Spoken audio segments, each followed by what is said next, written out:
Hey guys, I'm Nate, and this is part 3 of my zombie strategy on Moon. First off, I'm going to be talking about why I left the power off in part 2. Now, one of the reasons for this is because you have access to Juggernaut, Speed Cola, and Quick Revive without the power on. But the main reason is because of the Excavators. Now, if you don't know what the Excavators are, they're like huge buzzsaws that drill inside rooms that you actually pass through. Now, you can actually get completely blocked off from one side of the entire map if 2 of the 3 excavators are actually activated. Now, what happens is at some point when the power needs to be turned on, at some point you're going to hear a warning saying one of the excavators are going to be activated, and there's going to be a countdown. One of them is in the biodome. Now that one isn't a huge threat. It actually just makes it that you have to have your space helmet on when you're in the biodome. And the other ones, which are in the laboratory and in tunnel 6, those are pretty much the bigger problem. Now, if both of them are activated and they're drilling through, they're blocking your path to go on the other side of the map. Now, if you're on the side where you're training and everything, you don't actually have a huge problem. Because that's where you actually want to stay. But if you're on the other side, you actually can't get to the place, your spot where you're going to want to train, and you can't disable them because of where you are. Now, the only way you can get to the other side is if you let the spaceman grab you, or the cosmonaut rather. If he grabs you and, like, you know, when he steals one of your perks and you get teleported, he'll actually teleport you to the other side. Now, this could be a problem because he could take your Juggernaut, which is pretty much the most fundamental perk, and to get the Juggernaut you're gonna have to step in the teleporter again.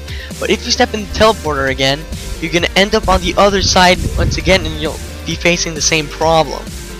Now, what I recommend you do is that you get all set before you actually open up the power. Like, you have a good reliable weapon like the wave gun or the ray gun, and a good weapon pack-a-punch like a machine gun, an assault rifle, or an SMG.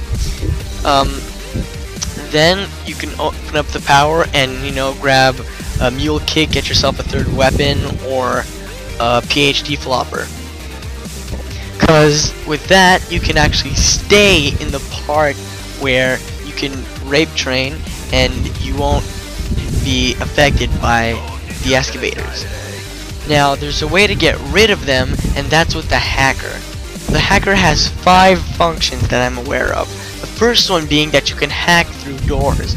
Now, what I mean by that is that you can go through a door for only 200 points, no matter what the door actually costs. There's a downside to this in that it takes about 30 seconds to get the door open. But there is a solution to that, and it's really easy. Just leave a slow crawler somewhere, like a bit far, and then just hack all the doors you want. The second function is that you can actually use it on someone else and give them 500 points. Now, the fact that you can actually give another player 500 points has been a very demanded feature in zombies, so props to Treyarch for adding that in. The third use for the hacker, I'm not going to give you all the details, but has a part in the map's Easter egg. The fourth use for the hacker is that you can actually disable the excavation stations. What you gotta do is, you have to grab your hacker and get to the starting room, and then hack the control panel that's blinking. But the thing is when you grab your hacker, you actually lose your space helmet. So you have to be careful in the rooms that you can't breathe. So you have to run really quickly through them to get to the airlocks. On top of that, disabling an excavator will actually give you an achievement, and it'll also give you 1000 points every time you do so. Now, the last thing the hacker does, and in my opinion is the most useful, is that you can actually hack weapons. And what I mean by that is that you can actually go up to a weapon on the wall with the hacker out and hack it for 3000 points.